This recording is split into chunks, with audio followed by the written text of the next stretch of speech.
time to man up, America.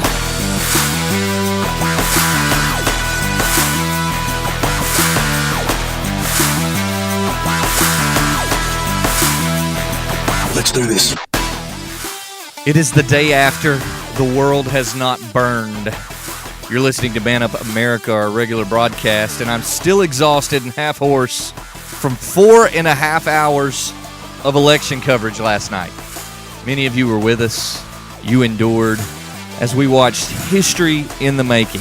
Wow. We're going to talk about that today here on Man Up America. Once again, you're listening to Talk 101.3 The Buzz, WTNB Television, that's 27.1 digital TV station, Charter Channel 5, Comcast 210. And last night, we were live at the venue Creekside, and we watched what many of you have either watched or heard about since. We watched Donald Trump do one of the most miraculous things in the history of politics. The producer's saying he's calling it a smackdown. I don't know if I would quite call it a smackdown. We'll get into that. We still have Clinton winning the popular vote, even though that's all in New York and California. But still, the margins of victory in swing states were mostly within a point within those states. So even though it feels so epic, and it feels that way because he came from behind of what many thought in the polling data was just an impossible position to overcome. The improbable candidate, now your president-elect of the United States of America, Donald Trump. So I guess the White House will now have marble and travertine. I have heard that one of his first, Mr. Producer, one of his first goals is to build a ballroom on the lawn because he's tired of setting up an outside tent. He says it's ridiculous and it's... Do what now? I've heard there's going to be gold gilding everywhere. Well, there we go. We'll be so sick of gold when we're done. We're sick of winning. So now, Donald was right. He said we're going to win, and we're going to win big for conservatives, and he did. So now he says he's going to make America great. That's his next challenge, and what a challenge that will be. So what we're going to do today on Man Up America is we're going to try to make sense of all of this because for those of you who tuned into the show, we had to be put on the line for who we thought was going to win this thing. My electoral map, I did not see him winning Pennsylvania. I did say so went North Carolina, so would go the election. He did take North Carolina. We watched it from when we started our broadcast at 8 o'clock last night till, when did they call North Carolina? Almost midnight? After midnight? No, it was just before midnight.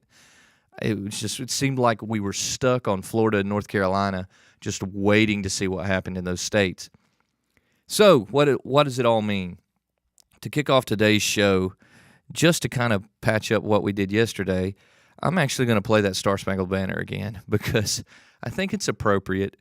And I'm still one of those. We've talked about Colin Kaepernick and some of the protests to the Star Spangled Banner on this program, but I am still one of those people that when I hear the Star Spangled Banner, it still elicits an emotional response in me. I'm still sobered by it. I'm still honored to put my hand over my heart.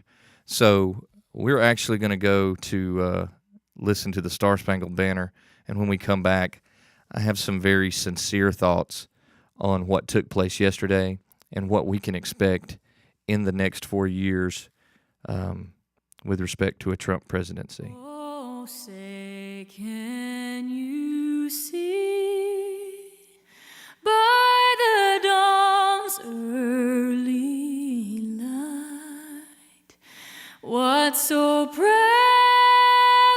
we hailed at the twilight's last gleaming, whose broad stripes and bright stars through the perilous fight o'er the ramparts we watched were so gallantly streaming, and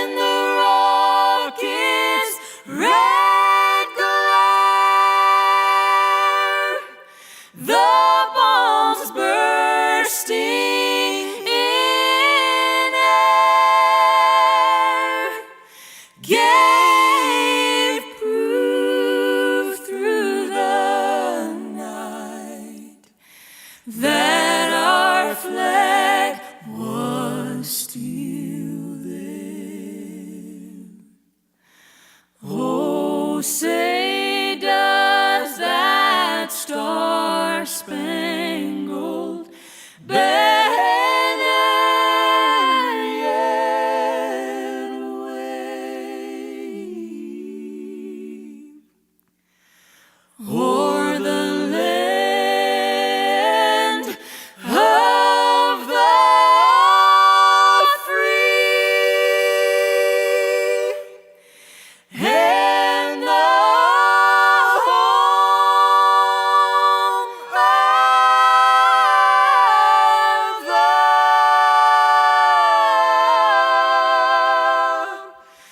brave.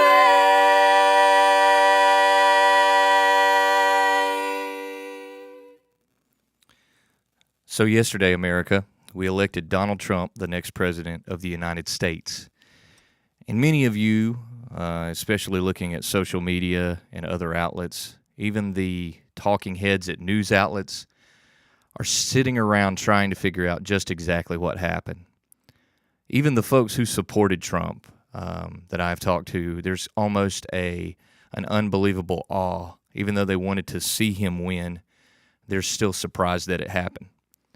Because the polling data showed that Donald Trump was not going to be the next president of the United States. But the people of this country decided he would be. Through the Electoral College system, Donald Trump garnered enough Electoral College votes to become our next president. So the big question at hand this morning has been something that we started talking about last night when it comes to the election and when it comes to why Donald Trump actually did what he did. Now, you're going to be able to tune into other outlets and much more intelligent people than what we have here on Man Up America to find out exactly how he logistically executed a win.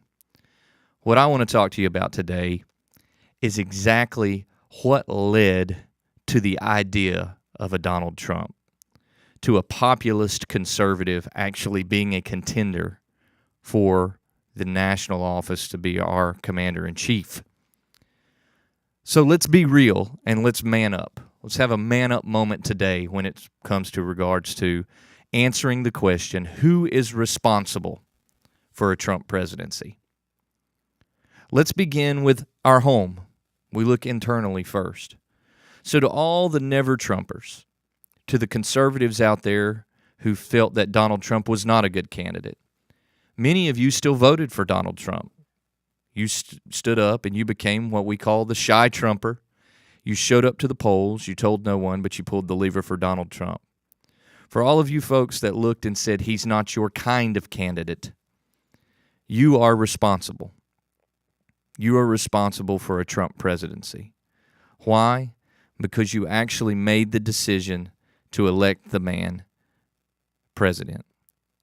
But beyond you, to all the conservatives who were never Trumpers in elected office, who feel like Donald Trump doesn't represent the pedigree of conservative that we've seen in politics, you are responsible for a Trump presidency.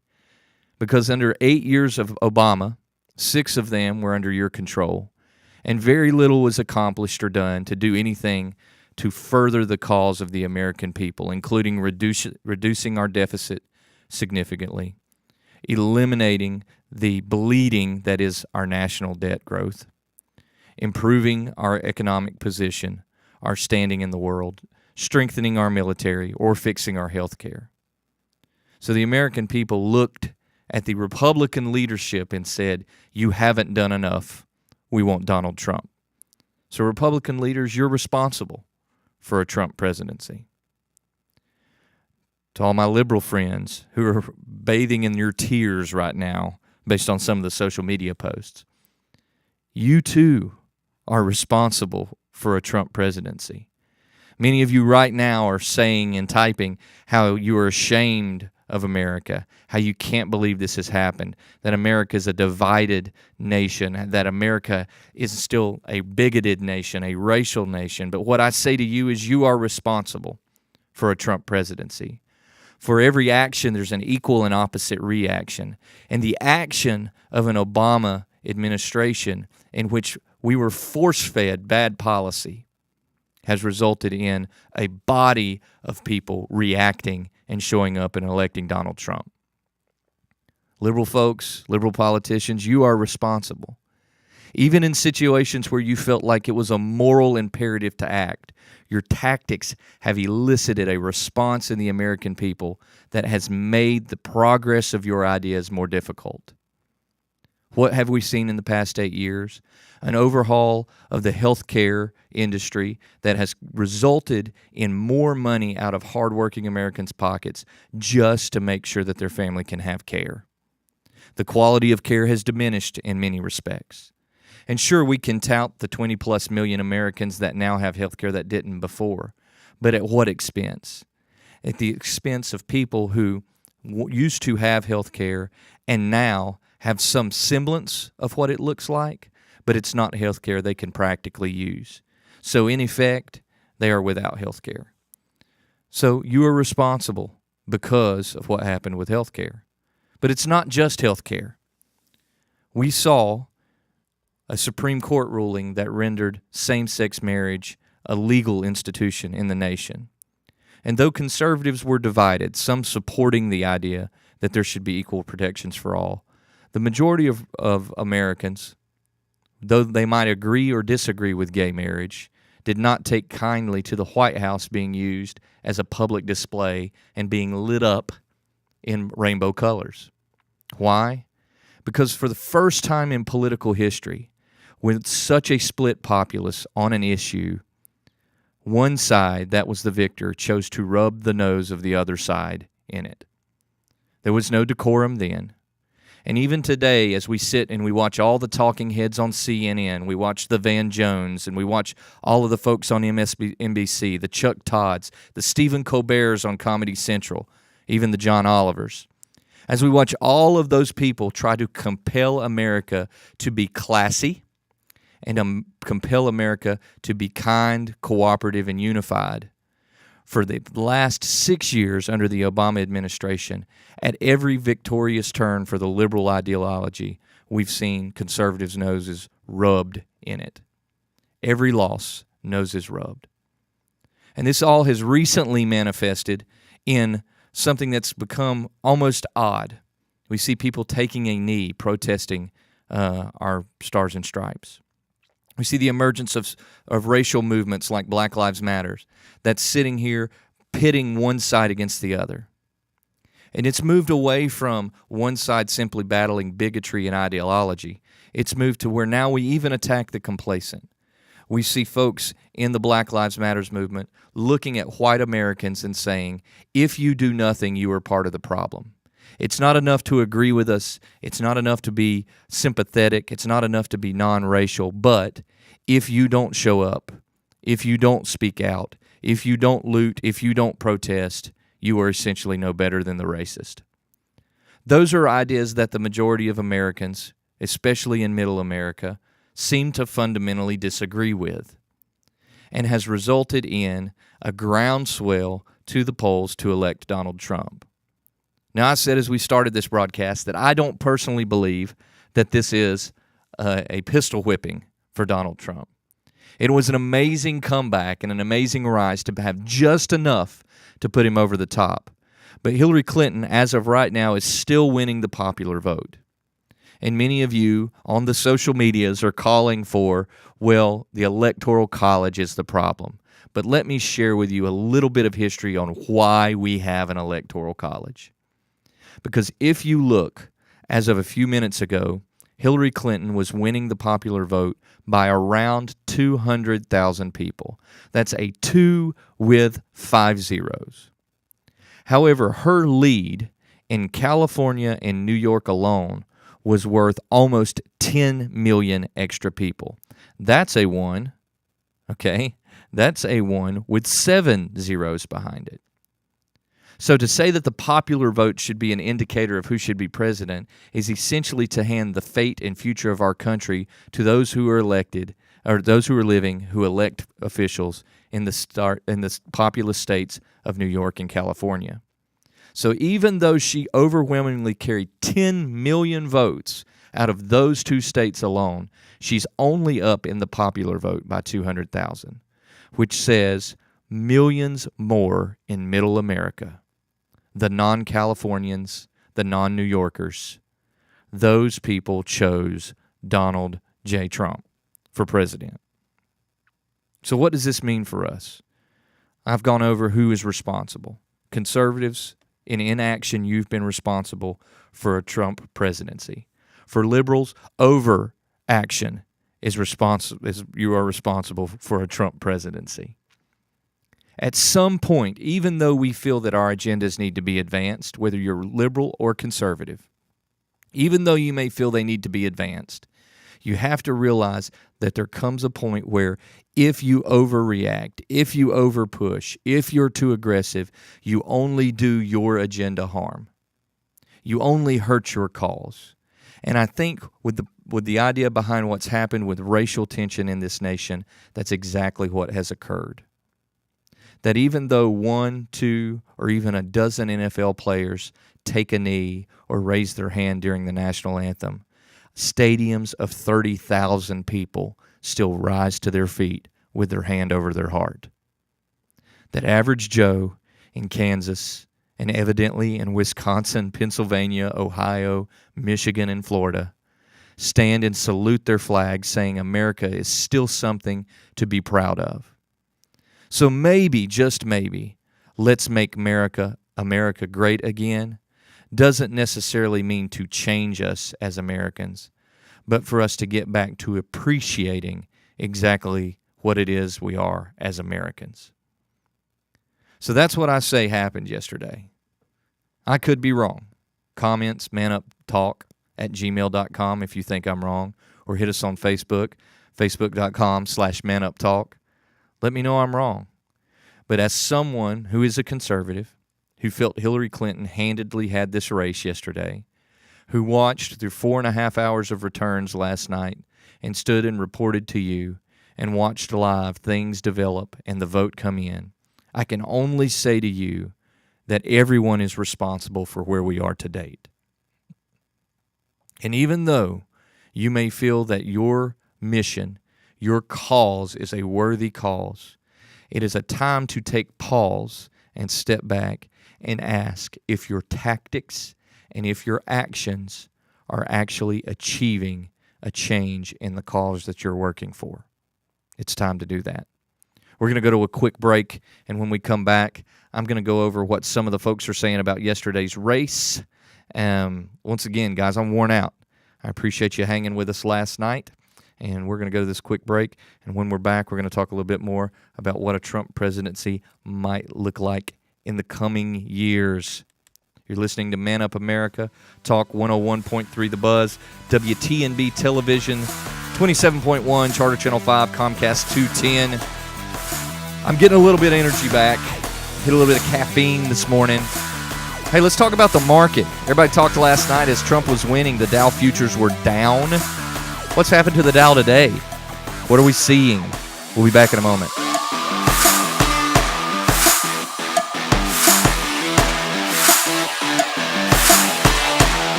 Woodman Life has been keeping its promises to members for more than 100 years. That means we've survived the Great Depression, Black Friday, and all the other ups and downs our economy has faced. In good times and bad, we're strong and stable. We're an organization your family can count on. At Woodman Life, we've always believed that slow and steady really does win the race. Our conservative investment philosophies are just one part of the strength of our organization. What really makes Woodman Life strong is the trust and loyalty of our members. Contact your local Woodman representative today by calling 423-790-2847. With 3 offices serving Southeast Tennessee, your Woodman representative standing by to help you. Woodman of the World Life Insurance Society of Omaha, Nebraska. Woodman Life, standing strong for generations. So, how's the new job? Love it. But it's not just a job, it's a career. Life insurance? Love? I told you Woodman Life is really active in the community, right? They support all kinds of community improvement projects. How's your job, by the way? Don't ask. Begin your financial career today with Woodman Life by calling 423-790-2847. Woodman of the World Life Insurance Society of Omaha, Nebraska. Woodman Life, standing strong for generations. Are you looking to refinance your home, or perhaps you're in the market to actually purchase? Take it from the good Dr. J. Adam. There's no need to go far and wide to look for mortgage help.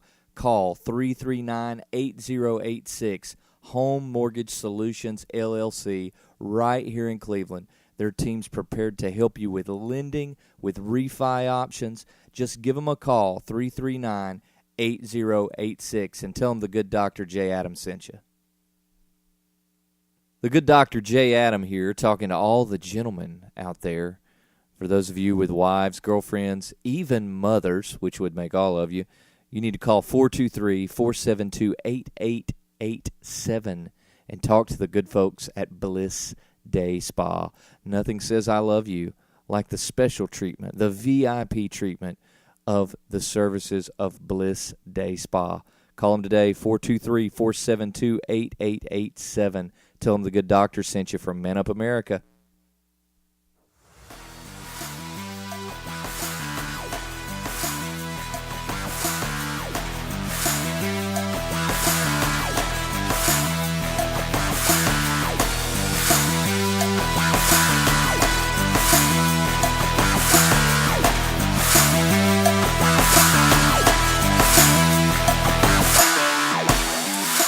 All right, and we're back here on Man Up America. It's the day after the election, a historic election at that, and I am worn out.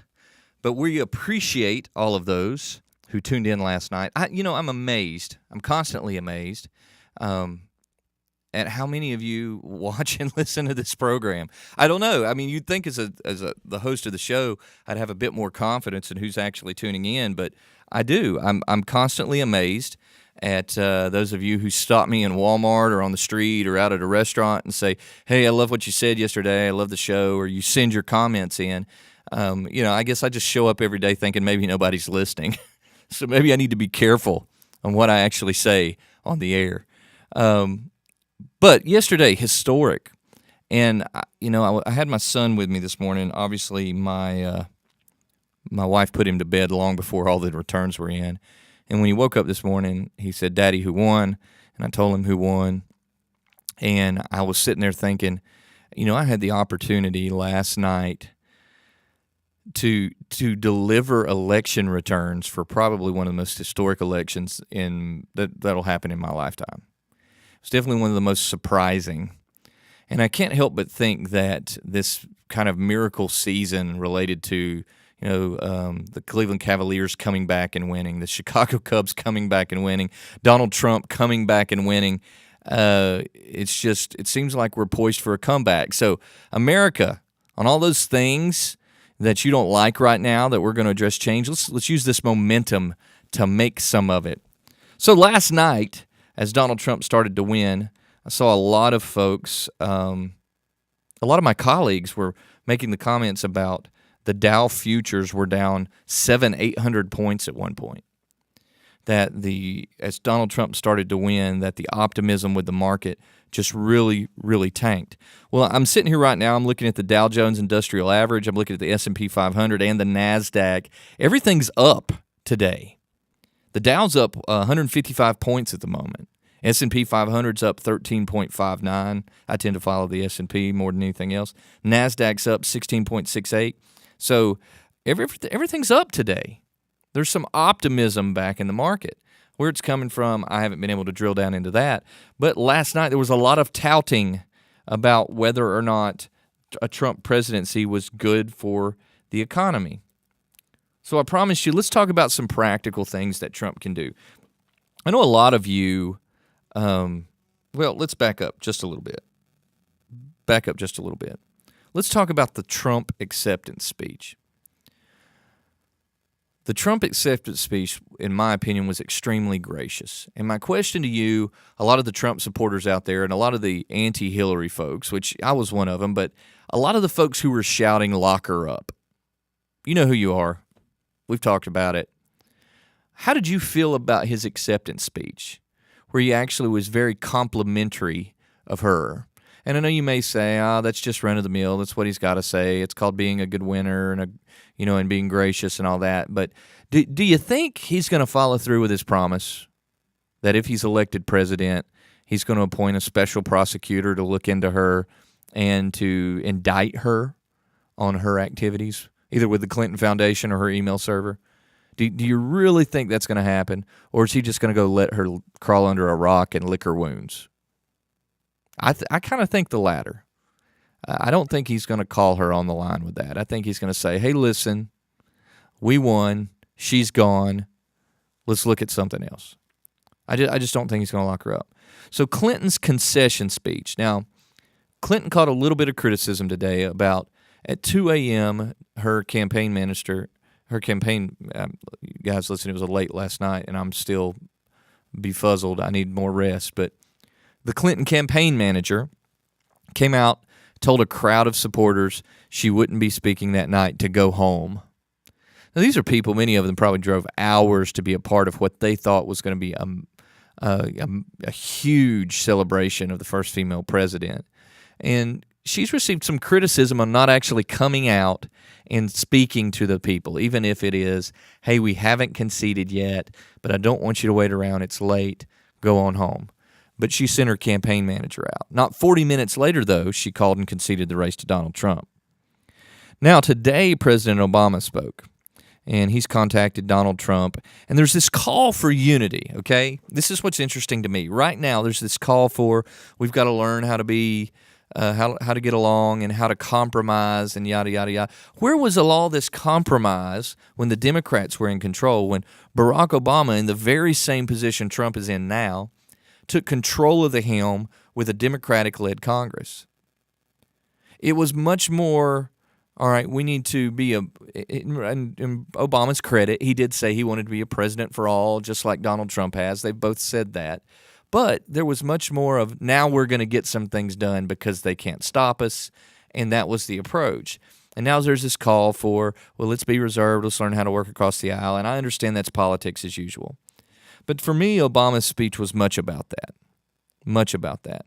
And I don't think he really knows what to say today. I don't think any of those guys have practiced a losing speech for today. Any of them. I don't think the DNC has. I don't think the talking heads on the news media outlets. I don't think Hillary Clinton had even written a concession speech. I think they believed it was in the bag. And why? Well, the polling data told us. Now, we saw a lot of evidence early on that in some of the key battleground states, we even talked about it on this program, some of those states, the polling data was, the samples were in question. And so this is what I say to maybe the media outlet. If there was impropriety, pollsters, media heads, if you're out there and you're actually intentionally distorting polls for one reason or another, there's a negative side to that. You build a false sense of confidence in your candidate. And that's what we saw in Hillary Clinton's campaign last night. So all of the speeches, I didn't hear anything tremendously monumental in any of the speeches. Nothing that really sticks with me. Maybe Hillary Clinton's line about we need to give Donald Trump the courtesy of being a good president or something. Obviously, it wasn't memorable enough for me to remember it verbatim. But one thing I did notice about the acceptance speech of Donald Trump today was in contrast to 8 years ago.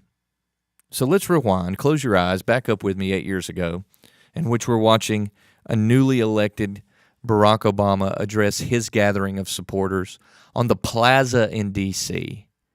And there are thousands and thousands of people outside with this huge production set up. And he steps forward as the first minority president to ever be elected. He delivers this massive speech and this huge response in this massive, massive crowd. And today, for all of his grandeur and all of his bigliness that Donald Trump is, his acceptance speech was in an indoor environment. He didn't come out from backstage. He actually came down from a set of stairs, stage left, that wasn't way over to the edge of stage. We watched the stairs for like 2 minutes before he actually made his way down the stairs. There was no grand entrance like at the RNC where he came out like the Undertaker in a puff of smoke.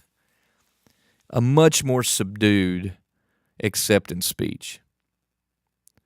Is that a twist, a turn here in Donald Trump? Are we going to see a much more reserved, subdued candidate? After all, didn't many of you elect the grandiose, big, it's going to be huge guy? But his acceptance speech, much, much different than Obama's 8 years ago. So, moving on. What are some things that Trump can actually do in his first year of presidency? I said pregnancy. It feels like a pregnancy. It feels like we just went through labor. And I've never been through labor. I've stood beside my wife as she delivered 4 children, and many of the faces I see on you out there right now look a lot like she did in the middle of labor. Sorry, babe. I don't want to rub in. You were beautiful in labor, and many of you in America are still beautiful, even though you're grimacing in agony. But in his first year, in his first term, what can Donald Trump accomplish? Last night, as we went into the special election coverage, I talked a little bit about the importance of the Senate races. Now, big news today is obviously the Republicans have maintained control of the House and Senate. And so before conservatives get too up in arms about this great monumental win for Donald Trump, let me mention something to you. You lost ground in the Senate and the House, conservatives. Democrats picked up seats. That's a win for Democrats. They're not in control, but they are in a better position for control the next election cycle. They picked up seats. Donald Trump wins North Carolina, but the race for governor has yet to be called, and Patrick McCrory is currently behind in that race. So even though Richard Burr, the senator, wins in North Carolina and Donald Trump wins North Carolina by, I think it was almost 5 points, the governorship in North Carolina is still in question. So it wasn't a win all around for conservatives. But I said last night that if Donald Trump could maintain control of the Senate, he could likely turn his attention to a more conservative Supreme Court justice, if he's so inclined. Now, for folks like me who really still have some trepidation and some hesitancy with a Trump presidency, this is one of the first things I'm going to look for, is this Supreme Court justice nomination. Now, Donald Trump's already released a list that, as a conservative, I'm pretty happy with. I think there's some excellent candidates on that list to replace Justice Scalia. But now Donald Trump's in a position to where he can actually nominate a pretty conservative Supreme Court justice out the gate and get that through the Senate. Had he not maintained control of the Senate, he would have had to go on a little bit more moderate, more of a Justice Kennedy kind of person to get that through. But he's not in that position. He's in a driver's seat when it comes to appointing a Supreme Court justice. So that was very, very important last night. Another important part of what took place last night is because Donald Trump is in control of the White House and conservatives have control of the House and the Senate, they are in a position to fix many of the things that need to be fixed that we're all griping about. On this program, we've talked about the presidential memorandum that was sent to the Department of Labor, which has dramatically affected overtime laws relative to people on salaried in salaried positions with businesses and nonprofits. Starting this December, those wages get hiked. Even though we haven't had a 15-hour minimum wage increase, we have had a moderate wage increase. And there's the fiduciary law that's come out of that Department of Labor, courtesy of Senator Elizabeth Warren out of Massachusetts, which now is going to fundamentally change the financial industry, not for the better. And so he has an opportunity to now intervene if a presidential memorandum sparked those developments. Perhaps one can help calm them, and we know congressional intervention can help stop them. So there's some things immediately. Donald Trump has promised to undo many of the executive orders that Obama had put in place. We'll see if that happens. Those things can happen quickly. Those things can happen as soon as he's sworn in. he can start making progress towards rolling back what he feels is overreach of government that has been issued out of the White House. He can undo many of the executive damages that have been done. But let's look at the long game, or as liberals put it a lot of times in this situation, the long con. We have a nation that, with a deficit, has growing and copious amounts of debt. Many of us that are physical conservatives look at that debt and say it is fundamentally the largest threat to our national security. It's not an energy crisis. It's not another religion. It's our debt, our dependency on other nations. What does Donald Trump, with a Republican-controlled legislature, do about our deficit spending and our national debt? What happens from the business mogul? The business guy, right? Many of you have looked at me and you've said, we need a businessman. Donald Trump's a good businessman. He knows how to win in business.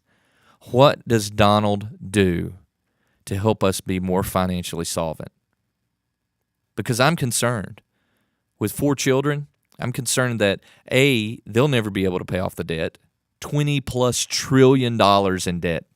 $20+ trillion. Have you ever actually, if you have the internet access and you spend time on the socials, just open another web browser and Google just exactly how much money that is.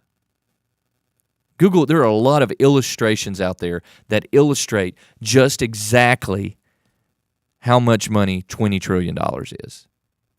I want you to look that up. I want you to understand the scope of what we owe other people in this country. What is Donald Trump going to do in his first 4 years to affect that? What's he going to do? I personally think he'll do very little on the issue of life. I know he's talked about being a supporter of right to life, and a lot of folks felt maybe he was the lesser of two evils, but he has historically been a very pro-choice individual. So I don't know that we're going to see much by the way of any issues with regards to reduction in abortions. The shrink Rob Alderman has said on this program that abortions actually tend to be down during Democratic presidencies. We're going to talk about that in a future show and actually break down why he's wrong. Why he's wrong. He wants me to tell him why he's wrong. We're going to talk about that on this show, but I don't think Trump's going to do much. Why? Still regulated at the state level. But here's something that never came up in the campaign much, and I wonder if we'll see improvement on. Donald Trump, in all of his populist position, now in the driver's seat, has said some very nationalistic things. He said some things that are really an expansion of federal government and a restriction of states' rights. So I'm interested to see that under a Trump presidency in the first 4 years, do we see more power returned to the states? After all, we are not a democracy. We are a democratic republic. A democratic republic. And because we're a democratic republic, we actually have states' rights. Our states actually have some fortitude when it comes to how policy is run in our country. Will we see more growth in states' rights? So immediately, are we going to see a move with pulling back executive orders? Are we going to see a conservative Supreme Court justice nomination? Are we going to see in the long run an improvement in our financial position as a nation? And are we going to see smaller federal government? And with smaller federal government, are we actually going to be able to see a restriction or a growth in states' rights again? Last but not least, Putin comes out and says that he's excited to reboot with the United States. Now, for those of you who get way too up in arms saying that just shows that Putin was in cahoots with Donald Trump, the same thing was said after George W. Bush when Barack Obama took the helm. He pitched the same idea. We were going to reboot. We're going to reboot with our international partners. Now, 8 years later, I'm one of those that, in my opinion, I think our positioning in the world has decreased. I don't like seeing our largest ally in the Middle East, Israel. I don't like seeing Benjamin Netanyahu, snubbed like he has been. I don't like seeing those things. But here you have Donald Trump and Putin saying he's looking forward to a reboot. What does that reboot look like? So the three things in the immediate future are going to be rolling back executive orders, how he appoints a Supreme Court justice, and we're going to watch how he builds his cabinet. Obviously, does he surround himself with good people? And in the long run, the big three things are going to be improving financial position, does federal government get smaller, and is our position in the world elevated? I think those are the three immediate and long-term things that we need to see, that we need to watch. Hopefully this program will be on the air and we can evaluate those things going forward. So let's go over here. Let's look at what the talking heads are saying with regards to this election. Wow, the Dow is now up 200 points on the day, 18,534. That's amazing, 18,534. Now, those of you who tuned into the coverage last night, let's talk about the demographic breakdown, because what a lot of the media is saying, and I'm looking at an article right here that says the working class white man elects Donald Trump president. The working class white man. Is it that simple? I ask you. Is it that simple? Was it simply the working class white man that has elected Donald Trump? Or is it something more? I made a prediction last night. They said Donald Trump was not going to pull the female vote. They said that. They said, Donald Trump's losing females. What was the Chachi factor? The Scott Baio factor, right?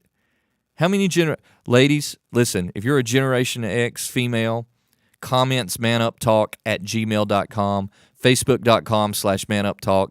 Let me know if the Chachi factor worked for you because your locker or your room was lined with Scott Baio posters when you were a kid or a teenager.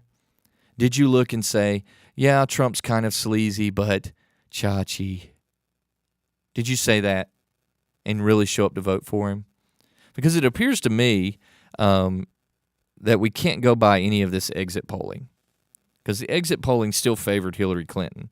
So at some point, how do we find out just exactly how many minorities voted for Donald? How many women, females voted for Donald? How do we know immediately with poor exit polling that it's white working class men? How do we know that? Now, they do have, with exit polling, did show that African Americans didn't turn out like they did for Obama, that Obama was able to mobilize African Americans in a way that Hillary did not. So that kind of shows that maybe the African American community identifies more with race than they do party. Now, that's good news for you Republicans, which that means is more leaders in minority positions are elected Republicans, like Tim Scott. Tim Scott won his first full term in the Senate in South Carolina. So you have Senator Tim Scott. Tim Scott endorsed Marco Rubio, but endorsed Trump after Marco Rubio dropped out. You have other minorities that are emerging in the Republican Party leadership. As those folks make their way through the Republican ranks, if the African American community that did not show up in this election identifies more with race than they do politics, could the GOP be looking at a minority candidate in the future that would mobilize those folks for the GOP? Interesting question. But we learned that from this election. We learned that an African American vote's not necessarily a lock for the Democrats, although they want to think it is. That there's an African American vote that shows up for African Americans. So, I find it interesting. Guess who's leading Trump's transition team? Governor Chris Christie. Now, as anybody else knows, Governor Chris Christie has been MIA. Absolutely MIA this last little bit in the election cycle. Absolutely MIA. We're going to take another quick break, and when we come back, we're going to finish our final 5 minutes on this broadcast. And we're just going to hit our final thoughts. And tomorrow, guys, we're going to re-air an earlier show. Why? Because I am beat after our special election coverage. I'm worn out. You got to give me a break. I'm taking a break tomorrow. But we will have Man Up America on. I don't know what we're going to air yet, but I'll try to let you know by the end of this program. We'll be back in a moment.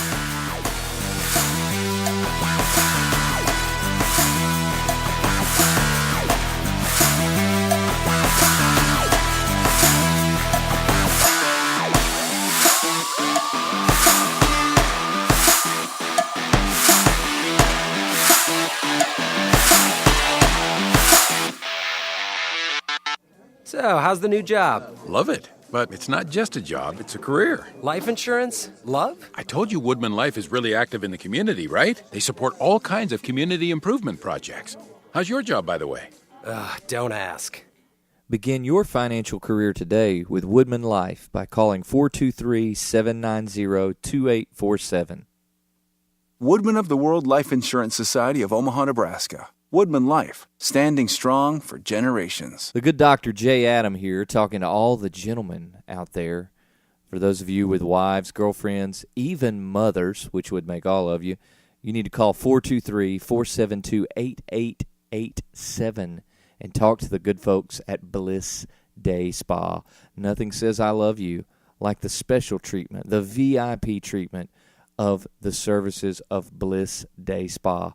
Call them today, 423-472-8887. Tell them the good doctor sent you from Man Up America. Woodman Life has been keeping its promises to members for more than 100 years. That means we've survived the Great Depression, Black Friday, and all the other ups and downs our economy has faced. In good times and bad, we're strong and stable.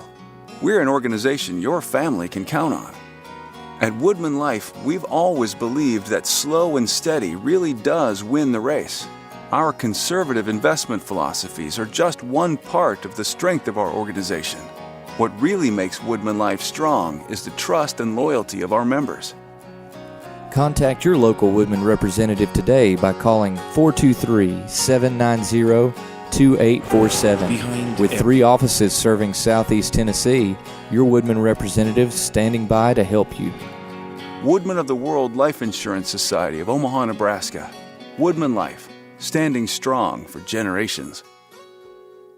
Are you looking to refinance your home, or perhaps you're in the market to actually purchase? Take it from the good Dr. J. Adam. There's no need to go far and wide to look for mortgage help. Call 339-8086, Home Mortgage Solutions, LLC, right here in Cleveland. Their team's prepared to help you with lending, with refi options. Just give them a call, 339-8086, and tell them the good Dr. J. Adam sent you.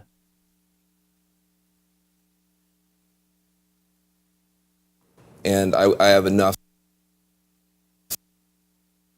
Well, look, first of all, congratulations. Both of you guys were. We're not there yet. You're further than anybody said you would be. And I have enough class, and I was raised well enough to say when you outdo. Yes, sir. Thank you. When you outdo expectations, good for you. But there's another side to this. People have talked about a miracle. I'm hearing about a nightmare. It's hard to be a parent tonight for a lot of us. You tell your kids, don't be a bully. You tell your kids, don't be a bigot. You tell your kids, do your homework and be prepared. And then you have this outcome, and you have people putting children to bed tonight, and they're afraid of breakfast. They're afraid of, how do I explain this to my children? I have Muslim friends who are texting me tonight saying, should I leave the country? I have families of immigrants that are terrified tonight. This was many things. This was a rebellion against the elites. True, it was a complete reinvention of politics and polls, it's true. But it was also something else. We've talked about race. We've talked about everything but race tonight. We've talked about income. We've talked about class. We've talked about region. We haven't talked about race. This was a white lash. This was a white lash against a changing country. It was a white lash against a black president in part. And that's the part where the pain comes. And Donald Trump has a responsibility tonight to come out and reassure people that he is going to be the president of all the people who he insulted and offended and brushed aside. Yeah, when you say you want to take your country back, you got a lot of people who feel that we're not represented well either. But we don't want to feel that someone has been elected by throwing away some of us to appeal more deeply to others. So this is a deeply painful moment tonight. I know it's not just about race. There's more going on than that. But race is here too. We got to talk about it. That was Van Jones, Obama political minion from back in the day and current CNN commentator, calling Trump's election a white lash. Pretty strong statement, calling it a white lash. Before we went to the break, I said openly, I'm not so certain that what the media is saying about this being white working class men being responsible for a Trump presidency. How do they know? Their numbers have been so distorted to date. How do they know it was white working class men? I think this is much, much more complicated. I can tell you there's a lot of white working class women who cast a ballot for Donald Trump, who said, no, I would never, you remember the Apple Festival video with us. Yeah, I would never go on a date or share a Tic Tac with Donald Trump, but I'm going to vote for him because I believe Hillary Clinton's a criminal. That was the feedback. We have minorities who voted for Donald Trump, working class Hispanics in this country who came legally, who actually are very, very critical of illegal immigration because they feel like they did it the right way. We have those people all at play. But to call and label such a reaction a white lash, in my opinion, and I don't have nearly the platform that a Van Jones has to share a voice. And Van Jones will never hear a word I say in rebut to something that he said. But this is what I'll say to Van Jones. You are dismissing the bigger picture. You are passing the buck of what took place to the simple reaction of bigots when it's much, much more. If race is so important to you, to bring this full circle back to where we started this program, if racial progress in this country is so important to you as it is to me, is the progress to a post-racial society as important to you as it is to me, then you have to act in manners that advance your cause in community. You have to find a way to advance what you want to see without bringing out the worst in others to stop what you're trying to do. So I say, as a white male who wants to see a post-racial society where you are exactly what Martin Luther King said, not judged by the color of your skin, but by the content of your character. As someone who wakes up every day and teaches my children and works to see that, as someone who hugs the neck of someone regardless of their racial profile, as someone who wants to see that, I say stop getting in the way with a mentality that constantly demonizes people when they speak out to your methods. They may agree with your cause, and they may disagree with your methods. To simply call this a white lash, in my opinion, is to be entirely dismissive of exactly what took place yesterday. To simply call it a white lash. And I understand for many of you that Donald Trump's election has been hurtful, that it's been something that you're scared of, that it is a nightmare. And all I can say is that there's a voting block of people who elected Donald Trump who are not racist, they are not divisive, they're hardworking, compassionate people that want to see a moral nation at work. And I hope those folks, much like in presidents past, hold Donald Trump and the new Congress. I hope they hold their feet to the fire. Thank you for listening to Man Up America, Talk 101.3 WTNB, and we're out.